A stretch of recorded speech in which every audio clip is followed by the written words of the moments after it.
Suriname adalah negara yang terletak di bagian utara Amerika Selatan. Negara ini memiliki keunikan karena ada banyak budaya Jawa di tengah masyarakatnya, seperti gamelan hingga wayang.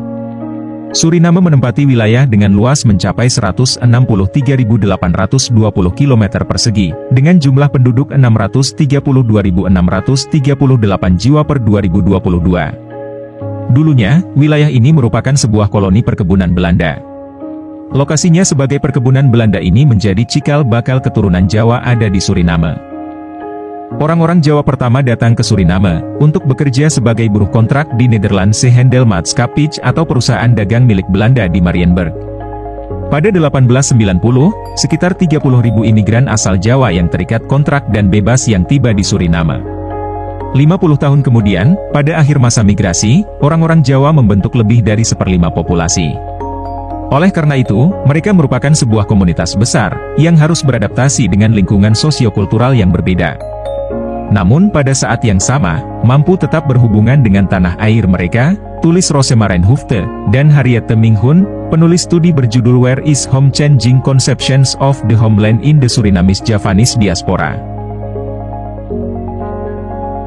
Sejak tahun 1950-an, perkembangan sosial, budaya, dan politik di Suriname memunculkan orang-orang yang disebut Suriname Jawa. Mereka telah menyatu menjadi bagian negara di semua kelompok pekerjaan dan pemukiman. Terakhir, migrasi orang Jawa dari Suriname ke Belanda terjadi sekitar tahun 1975 dan secara de facto telah melahirkan tanah air ketiga.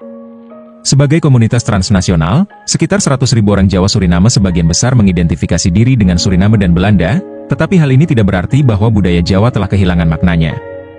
Indonesia sebagai rumah leluhur terus dihormati dan semakin dekat, berkat pilihan perjalanan yang lebih sering dan lebih murah, serta perkembangan teknologi komunikasi digital yang berkelanjutan.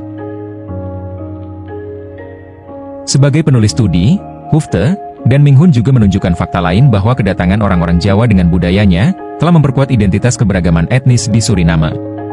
Adaptasi terhadap lingkungan baru tidak menghalangi pelestarian cara hidup masyarakat Jawa, mulai dari bahasa, masakan, musik, dan tari. Contoh paling mencolok dari transfer dan penciptaan budaya ini adalah gamelan. Para pendatang dari Jawa generasi pertama merakit alat musik gamelan dengan bahan yang terdapat di Suriname, seperti besi dari tong minyak bekas dan rel kereta api yang dipukul, dibentuk, dan disesuaikan nada dan bunyi yang diinginkan, terang Hoofte. Uniknya, gamelan yang ada di Suriname mirip dengan yang ada di wilayah Jawa. Ahli etnologi dan musikolog G.D. van Wengen mengatakan bahwa gamelan Jawa di Suriname menyerupai prototipe yang terdapat di daerah perbatasan antara Jawa Tengah dan Jawa Timur.